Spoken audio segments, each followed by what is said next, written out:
Since the dawn of humanity, we've stood beneath the night sky, our eyes tracing the shimmering tapestry of stars, our hearts whispering a timeless question. Are we truly alone in this boundless universe? For millennia, that question has danced in our minds, sparking wonder, curiosity, and a touch of longing. Imagine the countless nights when ancient stargazers, philosophers, and dreamers gazed upward, hoping for a sign, a signal, a whisper from the cosmos. Yet, when we peer into the heavens, searching for voices from distant worlds, we're met with an eerie, almost deafening silence. Our galaxy, the Milky Way, is a swirling masterpiece of light and mystery, home to an estimated 100 to 400 billion stars, each a fiery beacon of possibility. Around these suns orbit planets, potentially trillions of them, some nestled in the Goldilocks zone, where conditions might just be right for life to flourish. Picture these worlds, some with oceans glinting under alien skies, others with strange landscapes bathed in the glow of twin suns. A recent study estimates there could be 60 billion planets in our galaxy's habitable zones, each with the potential to cradle liquid water, energy, and nutrients, the essential ingredients for life as we know it. These building blocks seem scattered generously across the universe, like seeds waiting to take root. So why, then, do we find no trace of other civilizations? Why does the cosmos remain so stubbornly silent? This is the heart of the Fermi Paradox, named after the brilliant physicist Enrico Fermi, who famously asked, "Where is everybody?" It's a question that feels almost personal, doesn't it? With hundreds of billions of stars, many hosting Earth-like planets, and 13 billion years of cosmic history, you'd think at least one civilization would have risen long before us, painting its presence across the galaxy in ways we couldn't miss. Imagine a civilization a billion years ahead of us, crafting megastructures, sending signals, or exploring the stars. Why haven't they left a mark we can see? Why haven't we spotted their cosmic fingerprints? I'm fascinated by questions like these, where ideas collide in ways that seem impossible to reconcile. On one hand, cosmology reminds us of our physical insignificance, a tiny species on a pale blue, orbiting an ordinary star in a galaxy teeming with possibilities. Yet, there's an argument, bold and breathtaking, that we might be remarkably unique. Could it be that, in a galaxy of billions of stars, the average number of civilizations is one, or even less? The thought is humbling, almost dizzying. It suggests we might be a singular spark in the vast darkness, a lone voice in the cosmic choir. One intriguing angle on the Fermi paradox involves self-replicating machines, often called von Neumann probes, named after the visionary mathematician John von Neumann. Picture this: a machine, not unlike a superintelligent 3D printer, launched into the cosmos with a mission to replicate itself using the raw materials of asteroids, moons, or distant planets. These probes could spread like a cosmic wildfire, hopping from star to star, building networks of intelligence across the galaxy. If a civilization created such machines even a few hundred million years ago, shouldn't the Milky Way be buzzing with them by now? Scientists like John Barrow and Frank Tipler, in their groundbreaking book The Anthropic Cosmological Principle, ran the numbers. Their calculations suggest that, given reasonable technology, self-replicating probes could colonize the entire galaxy in a cosmic blink, an exponential spread, like a virus sweeping through the stars. Yet here we are, scanning the skies with our telescopes, and we've found nothing. No megastructures, no signals, no signs of these galactic explorers. Does this mean no one has ever built them? Or could it be that these probes are out there, perhaps so advanced, so tiny, like specks of stardust, that we simply don't recognize them? The Fermi paradox forces us to wrestle with these possibilities, each one more tantalizing than the last. It's a puzzle that challenges our understanding of life, technology, and our place in the universe. As we ponder this cosmic mystery, another thought emerges. Perhaps advanced civilizations are fleeting, like fireflies flickering briefly in the night. Could it be that they rise, shine brightly, and then fade before we ever have the chance to see them? This idea opens a new door, leading us to explore the challenges of survival, the fragility of intelligence, and the vast distances that separate the stars. Let's step through that door and see where it takes us. What if advanced civilizations are like shooting stars, brilliant, breathtaking, but gone in a cosmic instant? On the grand scale of the universe, societies might rise with dazzling promise only to vanish, snuffed out by their own missteps or the indifferent cruelty of natural disasters. Imagine a world where a thriving civilization, much like our own, reaches for the stars but stumbles, perhaps through war, environmental collapse, or a cataclysm beyond their control. Could this be why the cosmos feels so empty, so silent? Researchers suggest that if technological civilizations tend to self-destruct or burn out quickly, their fleeting existence makes it unlikely for their signals to overlap with our own narrow window of observation. Picture humanity as a lone traveler in a vast desert, shouting into the void, hoping for an echo that never comes. This short lifespan of civilizations could explain why our telescopes and radios pick up nothing but cosmic static. As Carl Sagan once mused, what if societies rarely survive the stage we're at now? The moment a civilization industrializes, it faces a gauntlet of challenges woven into the very laws of physics. Industrial progress demands resources, alters atmospheres, and shifts climates, creating a delicate balancing act. Mismanaging these forces could tip a planet into chaos. Then there's the specter of self-destruction.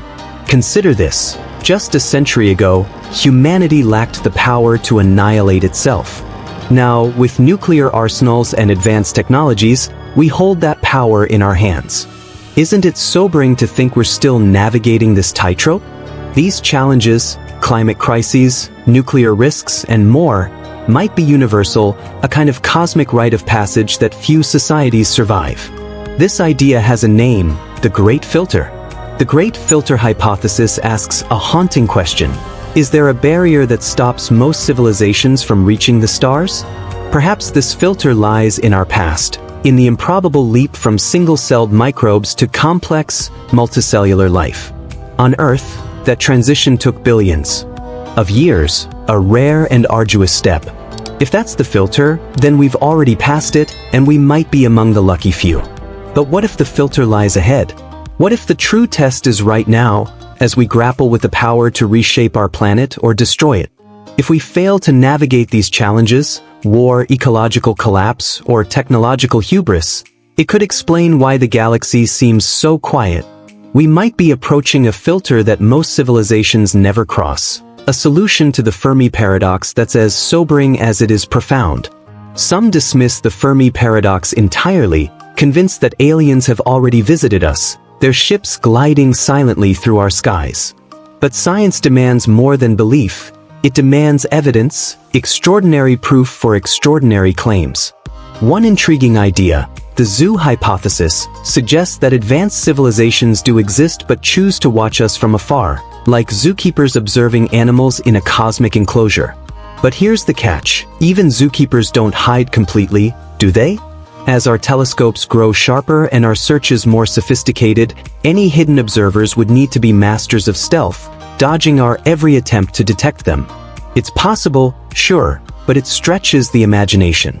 The Drake equation, a formula estimating the number of communicative civilizations in the Milky Way, offers another perspective. Early estimates were hopeful, painting a galaxy teeming with life. But newer calculations, tempered by the possibility of short-lived civilizations, suggest a lonelier picture, perhaps only one detectable civilization, us. How many worlds in our galaxy truly support life? We know of just one, our own pale blue. There's hope that life might exist elsewhere, maybe even within our solar system, but for now, it's a guess, a dream. This uncertainty urges us to act as if we're alone, to treat our civilization and planet as precious, irreplaceable. The Great Filter isn't just a cosmic puzzle, it's a wake-up call. If detectable civilizations are rare because they falter before becoming spacefaring, then humanity stands at a critical juncture. Our failure to overcome our challenges could extinguish the only spark of consciousness in the Milky Way, a candle snuffed out forever in the cosmic night. Carl Sagan argued that to become a spacefaring species, spanning planets, then stars, we must first solve the problems that make us predatory, that drive us to conflict. Only by navigating these filters can we hope to endure. As we stand on this precipice, the question lingers. Can we rise above our challenges to claim our place among the stars? Or are there other forces at play, cosmic or otherwise, that keep the galaxy silent? Let's explore these possibilities and see what answers the universe might hold. What does it take to become a civilization that not only survives but thrives, reaching out to touch the stars? Imagine a world where humanity unites, not as fractured nations or rival factions, but as a single, harmonious civilization sharing one fragile planet. This, Carl Sagan argued, is the key to unlocking our cosmic destiny. To venture beyond Earth, to build ships that sail the vast oceans of space, we must first learn to live together, to solve the deep-rooted problems that threaten our survival. Could this be the ultimate test? The final filter that determines whether a species earns its place among the stars? Sagan believed that advanced civilizations, if they exist, must have overcome the destructive tendencies that plague younger societies like ours. Picture a galaxy where interstellar travelers aren't the warlike conquerors of science fiction, storming across the cosmos to dominate and destroy.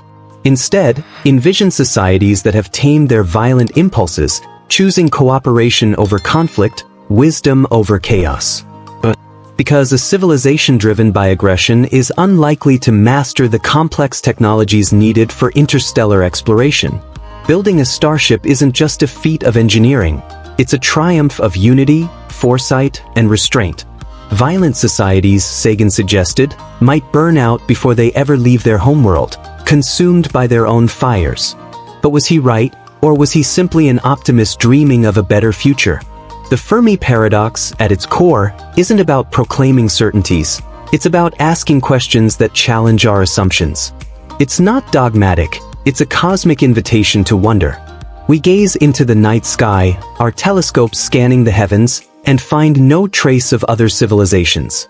But the silence could mean many things. Perhaps life itself is rarer than we imagine, the leap from simple microbes to complex, intelligent beings a near miraculous fluke that happened only once, here on Earth. Or maybe advanced civilizations are out there, hidden in the shadows, cloaking their presence for reasons we can't yet fathom. The paradox doesn't insist that we're alone. It simply asks, what might explain this vast, quiet galaxy? This question has captivated thinkers for decades, and it's no less gripping today. As Professor Brian Cox explores in his live show, Horizons, a 21st Century Space Odyssey, the Fermi Paradox pushes us to confront our place in the universe with humility and curiosity. It's a reminder that our search for answers is as much about understanding ourselves as it is about finding others. Are we a lone spark in the cosmic dark, or are we simply not looking in the right places? The possibilities are as vast as the Milky Way itself, each one a thread in the grand tapestry of existence. As we ponder these cosmic mysteries, another question emerges. What if the answers lie not just in the stars, but in the choices we make here on Earth? Could our path forward, our ability to navigate the challenges of technology, society, and survival, hold the key to unlocking the galaxy's secrets? Let's take that next step and explore what it might mean for humanity to rise to the occasion.